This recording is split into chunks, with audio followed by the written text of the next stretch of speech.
As this quick transition from having at least some money in your pocket to being up to $120,000 in debt from student loans, you probably still have the mindset of buying a new shirt if it rips.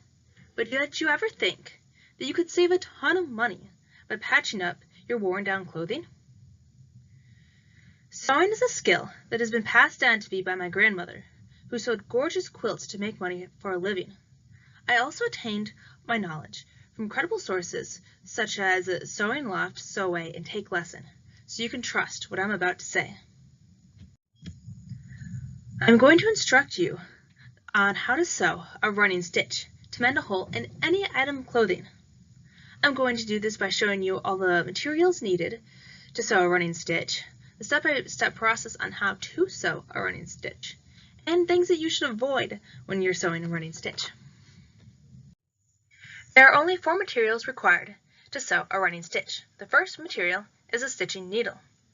Now, the thinner the fabric, the smaller, thinner, and sharper the needle, according to Heather Valentine from the Sewing Loft. Next, you need thread, preferably the color that matches your clothing. Third, you need a thimble. Now, this causes a huge change in the quality and speed of your work, according to Natalie from Sewway.com. And last, you need a scissors to cut the thread. The running stitch is the easiest form of sewing for new beginners. As seen in the photo, you just simply weave in and out. It is incredibly effective for repairing clothing, according to Malie Proctor. Before you actually start sewing, you need to prepare the thread and needle. But before that, you should put a thimble on your thumb and make sure you avoid poking yourself anywhere else. Now first, you need to cut a piece of desired thread that is 4 times the size of the diameter of the hole in your clothes. Then thread the piece of thread through the needle so that the needle is in the middle of your thread.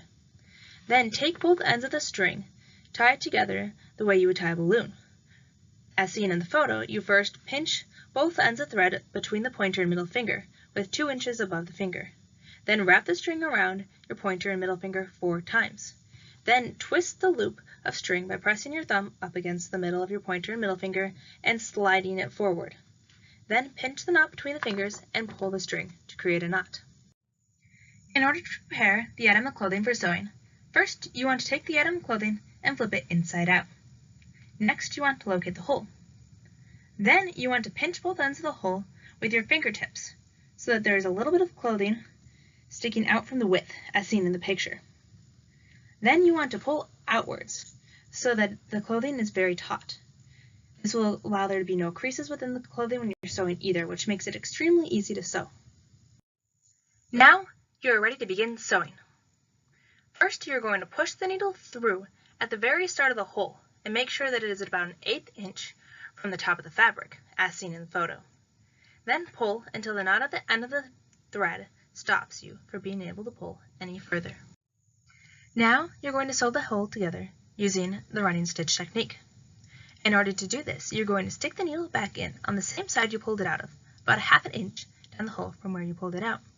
Then you're going to repeat this on each side until you get to the end of the hole.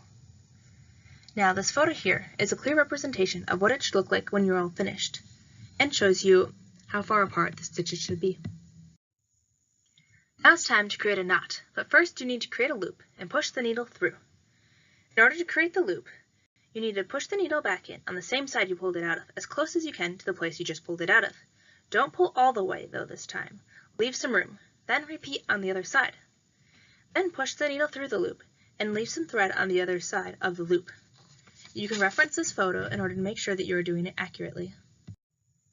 Now, as demonstrated in the photo, pull the thread on the side that just came out of the cloth all the way through. Then put the needle through the new loop. Now pull the thread as tight as you can to create a knot. The knot should be as small as the one demonstrated in the photo. Then cut the thread as close as you can to the knot. Now flip the item of clothing right side out. As seen in the photo, you can hardly even tell that there is a hole there to begin with. Now you should know how to mend a hole in any item of clothing by sewing a running stitch through your acquired knowledge of the materials needed to sew a running stitch, the step-by-step process of how to sew a running stitch, and important things to avoid when sewing a running stitch. Now thanks to this, you can hopefully save some more money in college and just mend your clothing together instead of buying new ones.